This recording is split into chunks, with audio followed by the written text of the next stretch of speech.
اللائحة بتضم 84 مادة، وهذه المواد هي أقل تقريبا من اللوائح السابقة، ما يقارب 50 أو أكثر من البنود جديدة تماما.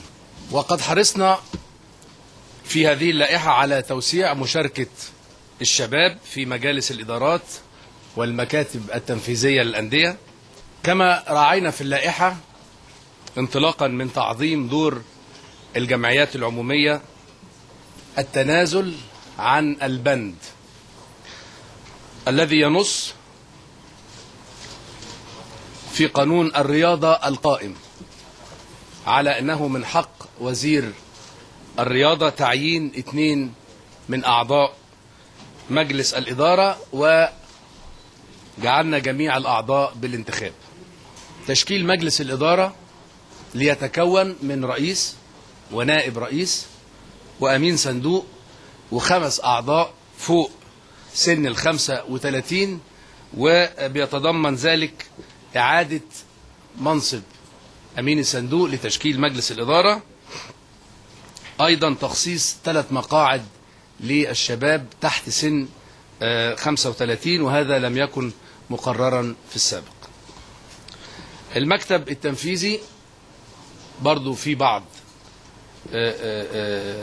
تحديث، ليتكون من نائب رئيس مجلس إدارة وأمين صندوق والعضو الحاصل على أعلى الأصوات فوق 35، والعضوين الحاصلين على أعلى الأصوات تحت 35 سنة. أن لأول مرة إجراء انتخابات الأندية القادمة بمشيئة الله في مجالس الإدارات هتبقى في يوم منفصل عن طريق عقد الجمعيات العمومية اللي بيتضمن بند انتخابي على يومين، مما يوفر مناخ أكثر ديمقراطية ونزاهة في إجراء الانتخابات. بمعنى أوضح إن الانتخابات هتقام على يومين، البند اللي فيه الحساب الختامي ومناقشة الميزانية هياخد يوم كامل، واليوم اللي يليه مباشرة هو يوم الانتخاب أو حق الانتخاب، ده في المادة 43. 2، جعل الإشراف القضائي وجوبي. الإشراف القضائي في انتخابات الأندية سيكون وجوبي على انتخابات الأندية اللي بيزيد عدد أعضائها على 20,000 عضو. يبقى في تشكيل لجنة لإدارة الانتخابات في الأندية اللي بيزيد عدد أعضائها أيضا على 20,000 عضو، وبتكون اللجنة دي منوطة تحديدا بضمان نزاهة الانتخابات وتكافؤ الفرص بين الناخبين في كل ما يتعلق بالعملية الانتخابية.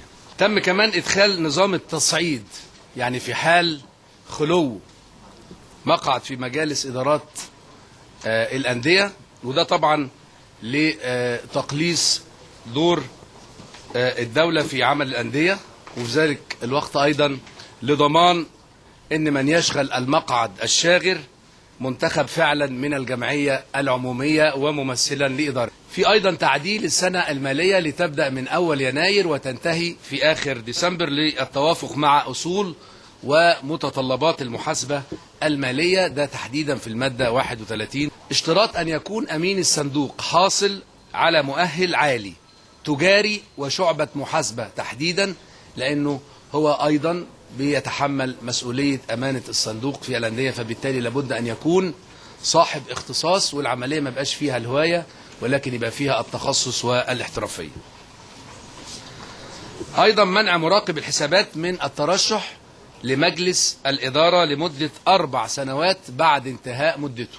مجالس الإدارات الحالية مستمرة لتسيير العامل والضروري العاجل والضروري من قرارات النادي حتى 31 ديسمبر. حولي أمام حضراتكم أن أنا أوقع اللائحة أمام حضراتكم، وهنفتح باب الأسئلة بعد.